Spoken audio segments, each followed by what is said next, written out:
Я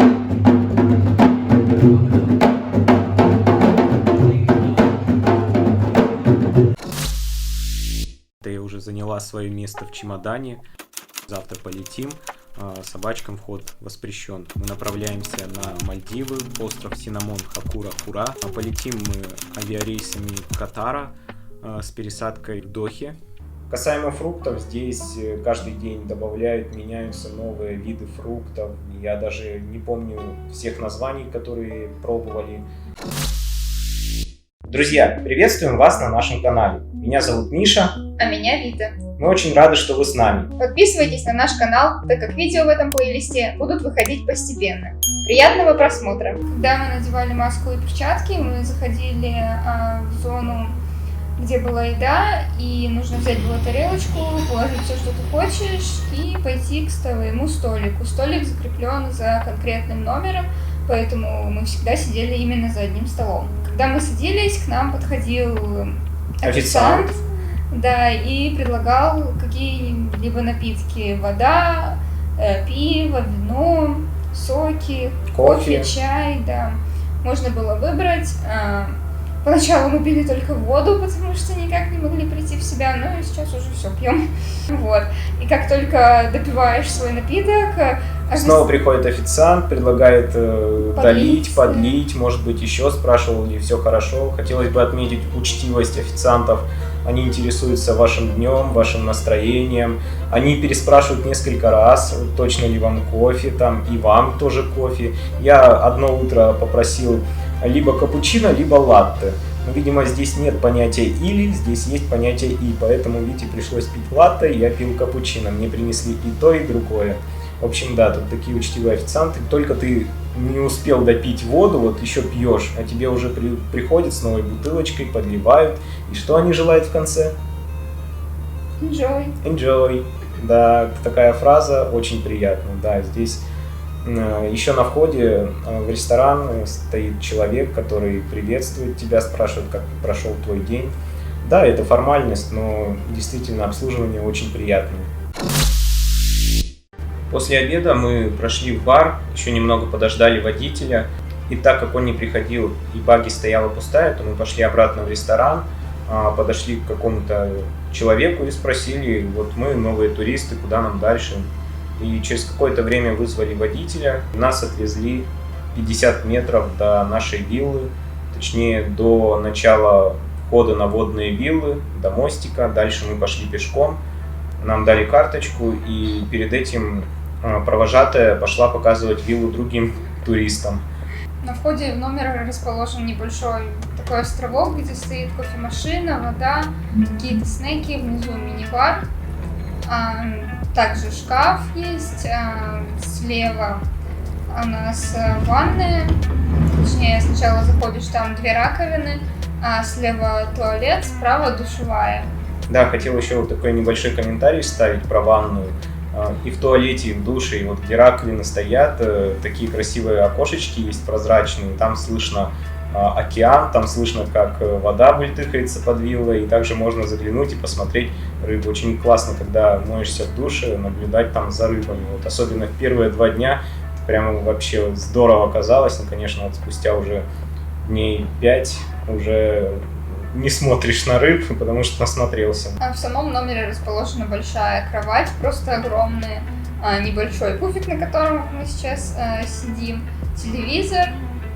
Там крутился какой-то ролик про отель, и дальше мы даже не смотрели, что там есть. И выход на террасу с гамаком, 2 шезлонгами и небольшим диванчиком. Да, сразу, как выходишь на террасу, можно пройти и спуститься по лесенке вниз. Это выход в океан. Здесь по правилам отеля вроде бы нельзя плавать, но как мы даже вот спросили в ресторане, где здесь можно посмотреть рыбок, нам сказали вот прямо около водных вилл, тут плавайте, смотрите. Но мы заметили тут, когда купались, плавали, много всяких кораллов. Не знаю, может быть, из них есть опасные, а также видели несколько морских ежей. Мы видели и большую ракушку, в которой, может быть, есть жемчужина. Но об этом далее. Мы еще на снорклинге таких несколько видели. Мы вам все покажем. После того, как вы поплаваете около водной виллы, заходите обратно по этим металлическим ступенькам, и есть небольшой шланг с водой, где можно помыть ноги, коралловые тапочки.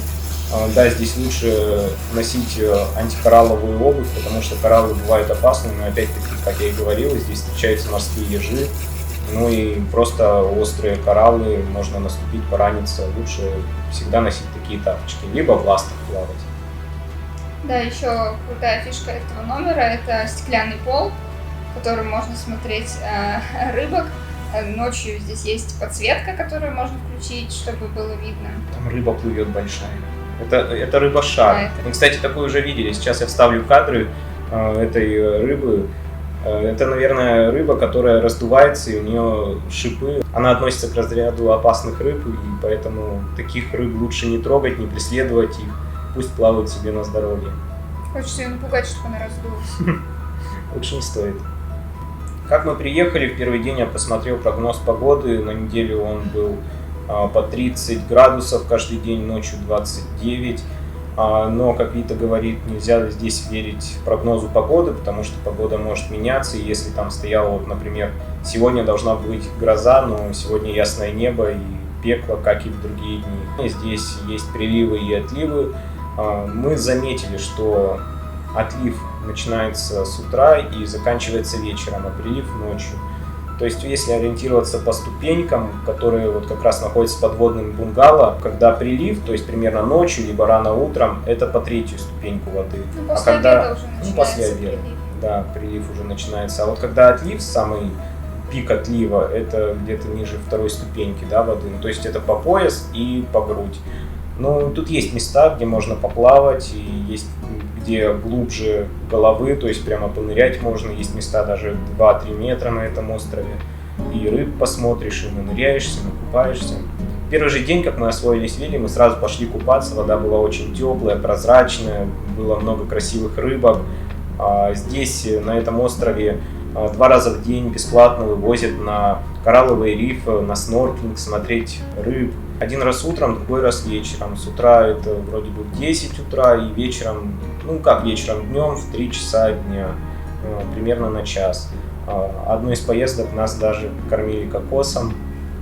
Так как путь до Мальдив отнял у нас очень много сил, мы немножко поспали, я не смог особо заснуть, поэтому просто подремал, и дальше мы пошли гулять по пристани. Конечно, море впечатлений у нас было в первый день, это красота неописуемая.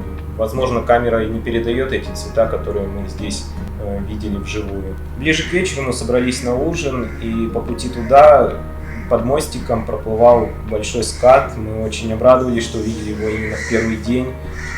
Этот мостик соединял остров и водные бунгало. Около ресторана находится бар, там вы можете заказать различные напитки, как алкогольные, так и безалкогольные. Вот последние дни мы уже пьем безалкогольные напитки. Вот наш любимый банана-кулер, да, из чего он состоит? Да, я не помню, но молоко, банан свежий, кокосовый, ананасовый сок.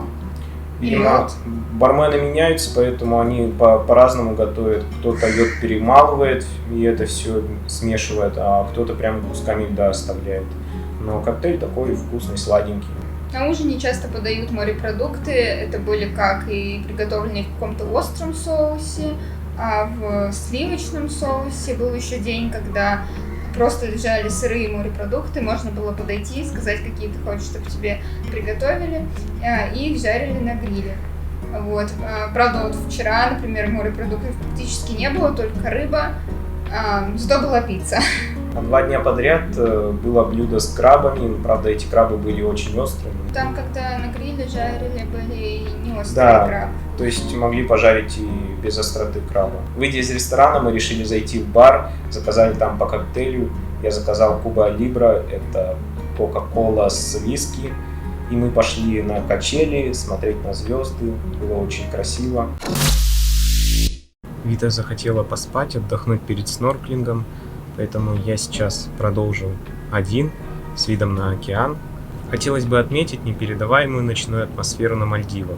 С океана дует теплый морской ветер, в небе ясные четкие звезды, а также шум океана создает эту непередаваемую ночную красоту. В Первую ночь на Мальдивах я решил попробовать заснуть на лежаке. У меня это получилось. Ночью тут не жарко, температура комфортная, воздух такой освежающий. Но в Бунгале все же очень удобные кровати и кондиционер, поэтому несколько часов я поспал на свежем воздухе, насмотрелся на звезды и вернулся в бунгало. Мостики, пирс, вот этот подход от острова к бунгало освещается фонариками. Это очень красиво все выглядит. В каждой вилле, на каждой веранде есть освещение в виде таких ночных фонарей. Также сама веранда может подсвечиваться. Есть подсветка под виллой, чтобы смотреть на рыб ночью через окно, которое встроено в пол водного бунгало. Под виллу могут приплыть рыбы разных размеров. В основном приплывают такие синие рыбы вот такого размера. Также приплывают маленькие рыбки. Один раз к нам прилетела цапля, точнее под соседнее бунгало. Подошли к ней очень близко, она нас не боялась, но мы ее немного начали побаиваться, поэтому не стали ее беспокоить. Она там еще сидела несколько часов. Смотрите следующее видео у нас на канале. Чтобы не пропустить новые эпизоды, подписывайтесь на канал, ставьте лайки. Всем удачи, пока!